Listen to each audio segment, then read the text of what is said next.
பரிசுத்த நாமம் மகிமைப்படுவதாக. மீட்பர் சபை சார்பாக உங்கள் அனைவருக்கும் என்னுடைய வாழ்த்துக்களை தெரிவித்துக் கொள்கிறேன். இன்றைய வேத வார்த்தையை நாம் தியானிப்பதற்கு முன்பாக ஒரு சிறிய ஜெபம் பண்ணுவோம்.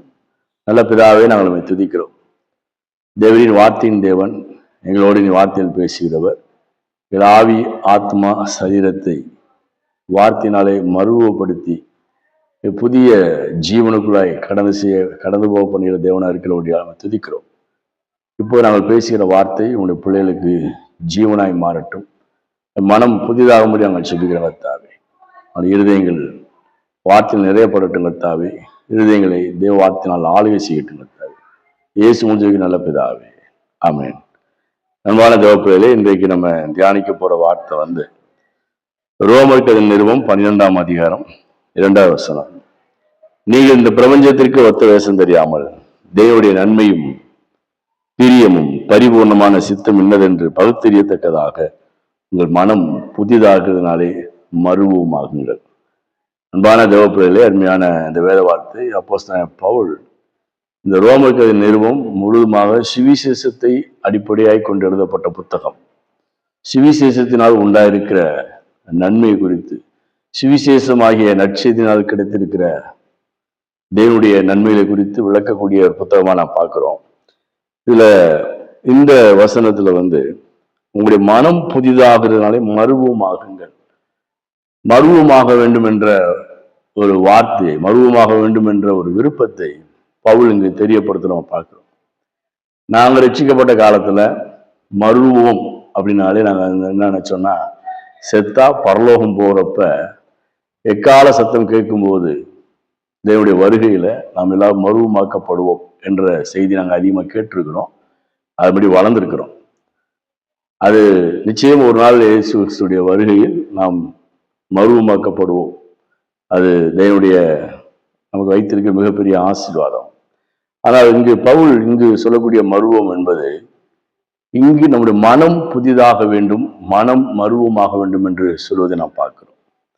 ஆகவே என்னுடைய ஆசீர்வாதத்துக்கு முதல் தடையா இருப்பது மனது என்பதை நாம் அறிய வேண்டியது மிக அவசியமா இருக்கிறது. ஆசீர்வாதம் அப்படின்னு நம்ம என்ன நினைக்கிறோம்? நம்ம வீடு, நல்ல காரு, நல்ல தோட்டம், மெட்டீரியல்ஸ், அந்த உலகத்தில் இருக்கிற மெட்டீரியல்ஸ் நம்ம ஆசீர்வாதம் நினைக்கிறோம். ஆசீர்வாதம் என்பது அது நம்முடைய என்ஜாய்மெண்ட்டுக்காக இருப்பதை குறித்து நாம் பார்க்கிறோம்.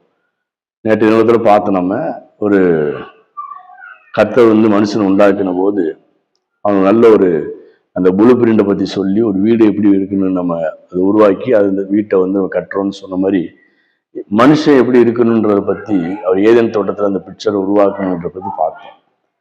அப்போ இங்கே வந்து ஆசீர்வாதம் என்பது பணத்தை சார்ந்தது அல்ல, பணத்தை சார்ந்ததல்ல, அது மனதை சார்ந்ததாக இருக்கிறது.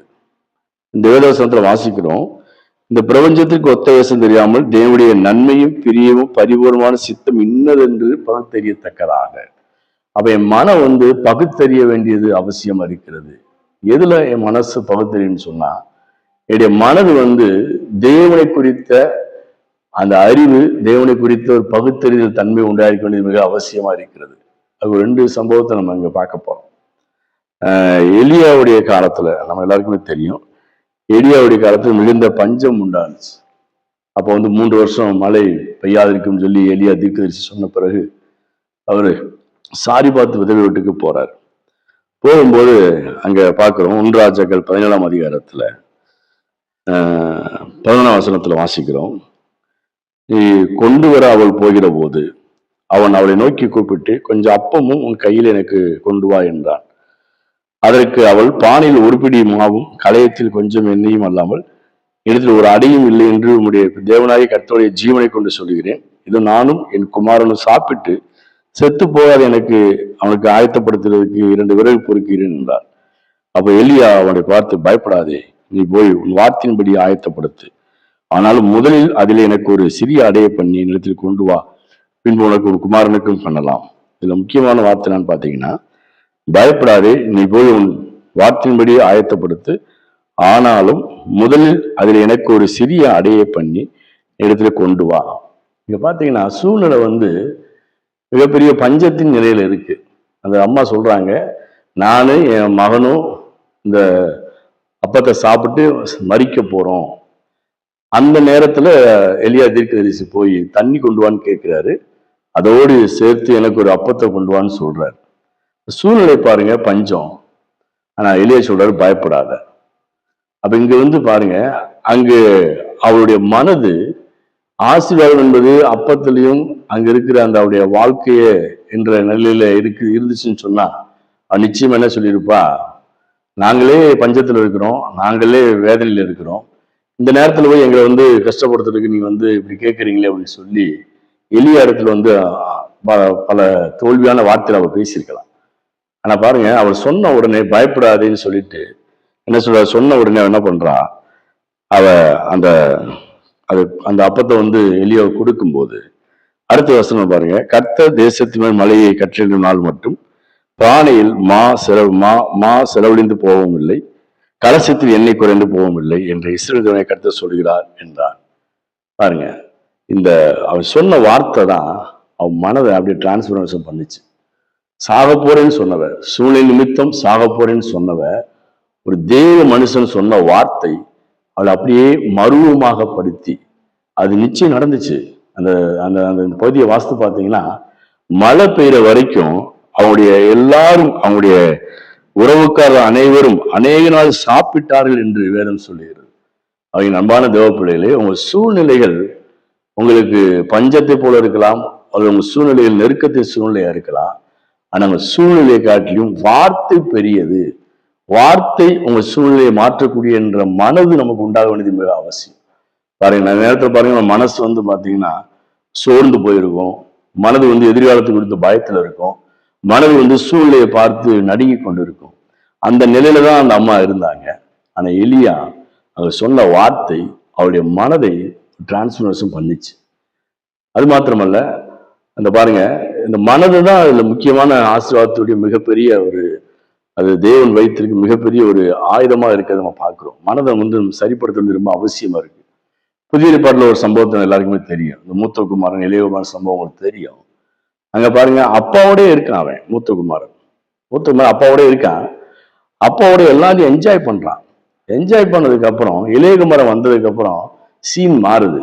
இளையகுமாரன் பாவத்தின் நிமித்தம் அவன் எல்லாம் செலவழிச்சிட்டு அப்படி அப்பா வீட்டுக்கு வரும்போது, திரும்பி வரும்போது அப்பா அவனுக்கு ஒரு முத்திரமுகத்தை கொடுத்து அவனை வரவேற்கிறத பார்த்த உடனே இந்த மூத்தகுமாரன் பாருங்க அப்படியே சஞ்சலப்படுறான். எனக்கு ஒண்ணுமே நீங்க தரலையே அப்படின்னு கேட்கிறான். அப்பதான் அப்பா சொல்றாரு, அப்பா எல்லாம் உன்னுடையதானப்பா, என்னுடையதெல்லாம் உன்னுடையதானே அப்படின்னு அப்பா மூத்தகுமாரனுக்கு சொல்லக்கூடிய வார்த்தையை நான் பார்க்கிறோம்.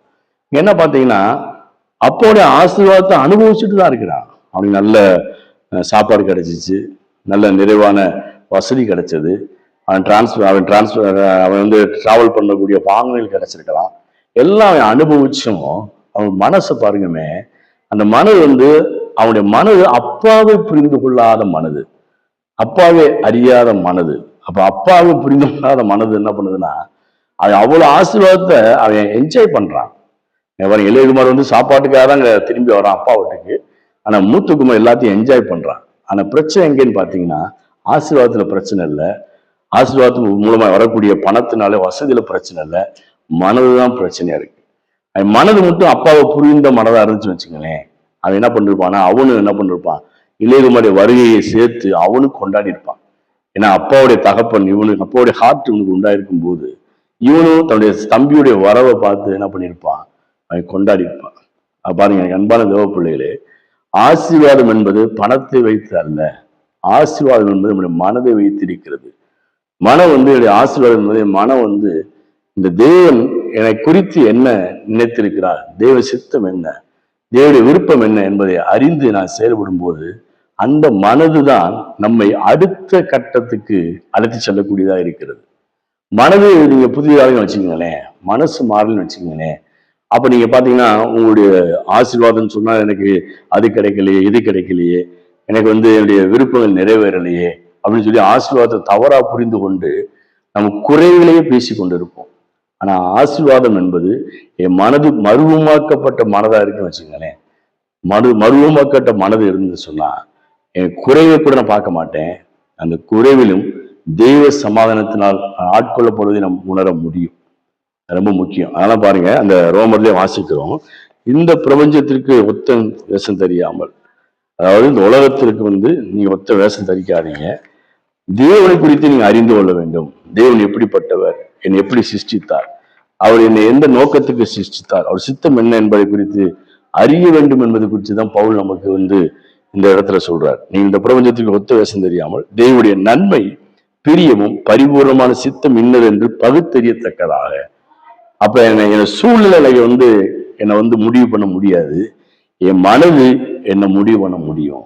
என் மனது குறைவு இருக்கலாம், என் லைஃப்ல தோல்வி இருக்கலாம், ஆனா என் மனது தேவனுடைய சித்தம் இன்னதென்று, அவருடைய பிரியம் என்னதென்றும், அவர் பரிபூர்ணமான சித்தம் என்னதென்றும், அவர் நன்மை என்னதென்றும் அறியக்கூடிய மனது இருந்தால், பகுத்தறியக்கூடிய மனது இருந்தால், என் மனது மருவமாக்கப்படும் போது நிச்சயமாக சூழ்நிலை என்னை பாதிக்காது. இன்னைக்கு கிறிஸ்தவத்தில் மிகப்பெரிய விஷயம் என்னன்னு கேட்டீங்கன்னா, எல்லாரும் விசுவாசிக்கிறாங்க, ஆனா கொஞ்சம் பேர் நல்லா இருக்கிறாங்க, கொஞ்சம் பேர் அவங்களுடைய பற்றாக்குறையில் இருக்கிறத நம்ம பார்க்கிறோம். காரணம் என்னன்னு கேட்டீங்கன்னா, மனதான் பிரச்சனை. மனதுல இந்த தேவனை குறித்து நல்ல ஒரு பிக்சர் நம்ம பார்த்தோம்னா, என்னத்து ஆபிரகாம் எடுத்து ஒரு பிக்சரா வச்சு தேவன் விழுந்து போன உலகத்துக்கு ஆபிரகாமை ஒரு பிக்சராக, விரும்பின மனிதனாக ஆபிரகாமை தேவன் வைத்திருக்கார். அது போல பாருங்க, இன்றைக்கு நம்ம விழுந்து போன உலகத்தில் இல்லை, இன்னைக்கு நம்ம விழுந்து போன உலகத்தில் இருந்தாலும் மீட்கப்பட்ட இயேசு கிறிஸ்துவின் மூலமாக ஆபிரகாம் ஆசீர்வாதத்துக்கு சொந்தக்காரன் வைத்திருக்கிறார். புதிய உடன்படிக்கை மக்களாக நம்ம வச்சிருக்கிறார்.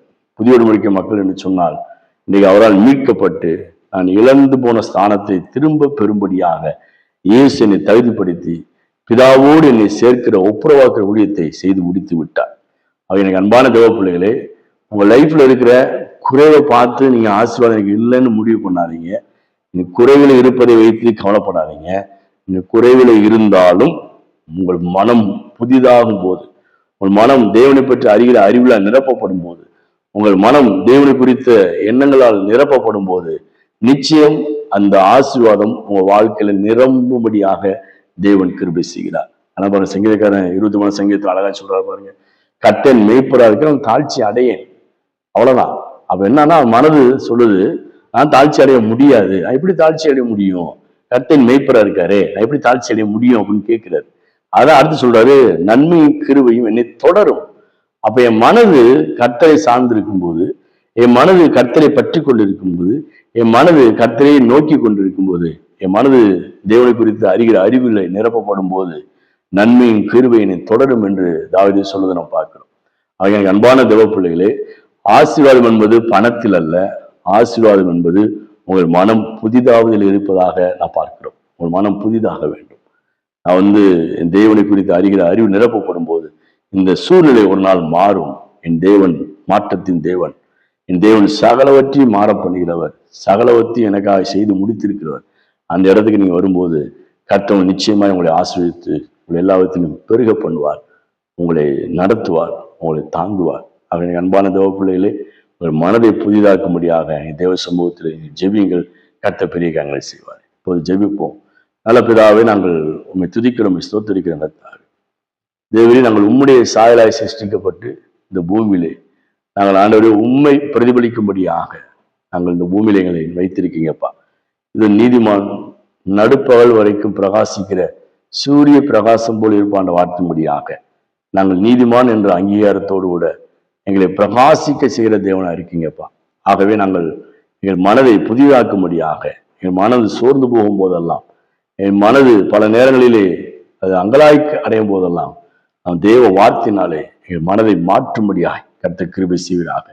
எங்கள் மனது வார்த்தையினால் மருவம் அடையட்டும், எங்கள் மனது வார்த்தையினால் புது பலனை அடையட்டும், எங்கள் மனது உங்களுடைய வார்த்தையினாலே புது ஜீவனை பெறட்டும், எங்கள் மனது உங்களுடைய வார்த்தையினாலே புதிய காரியத்தை கொண்டு வரட்டும். இதை கேட்டுக்கொண்டிருக்கிற ஒவ்வொரு பிள்ளையுடைய வாழ்க்கையிலும் அவள் மனதை நீதாமே முற்றிலுமாய் மாற பண்ணுவீராக. மறுரூபத்தின் அனுபவத்தில் கொண்டு சொல்ல கர்த்தர் கிருபை செய்வீராக. ஆவியானவர் தாமே முற்றிலுமாக அதை முற்றிலுமே ஆளுகை செய்து புதிய காரியங்களை, புதிய துவக்கத்தை ஆரம்பிக்க கர்த்தர் கிருபை செய்வீராக. இயேசு கிறிஸ்து இருக்கிற பிதாவே, ஆமேன். அன்பான தேவ பிள்ளைகளே, இந்த சத்தியம் உங்களுக்கு பிரயோஜனமா இருக்கு நாங்கள் நம்புறோம். அதனால நீங்க எங்களோடு தொடர்பு கொள்ள வேண்டும் விரும்பினால், அல்லது இந்த ஊழியத்தில் எங்களுடைய கரத்தை சேர்த்து கொள்ள வேண்டும் என்று விரும்பினால், உங்கள் ஸ்க்ரீனில் போடுற நம்பரில் நீங்கள் ஃபோன்பே நம்பரில் உங்களுடைய பங்களிப்பை, உங்களுடைய கரத்தை இணைத்து கொள்ளலாம். கர்த்தர் உங்களை ஆசீர்வதிப்பார்.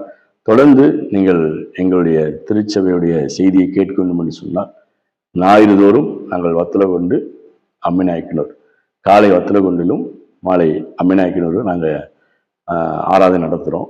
காலை 10 மணிக்கு வத்தலகுண்டிலும், மாலை 5:30க்கு அம்மிநாயக்கனூர் என்ற பகுதியிலும் ஆராதனை நடத்துகிறோம். நீங்கள் கலந்து கொள்ள விரும்பினால் அல்லது அந்த செய்தியை கேட்குன்னு சொன்னால் நீங்கள் உங்கள் யூடியூப்லேயே நீங்கள் அதை கேட்கலாம். கர்த்தர் உங்களை எல்லாவற்றிலும் வெற்றி சிறக்க பண்ணி இந்த புதிய உலகத்துக்குள்ளாய், புதிய வாழ்வுக்குள்ளாய், புதிய ஜீவனுக்குள்ளாய், புதிய கிருபைக்குள்ளாய் நடத்த கர்த்தர் கிருபை செய்வாராக. கர்த்தர் மையப்படுவதாக. ஆமீன். God bless you.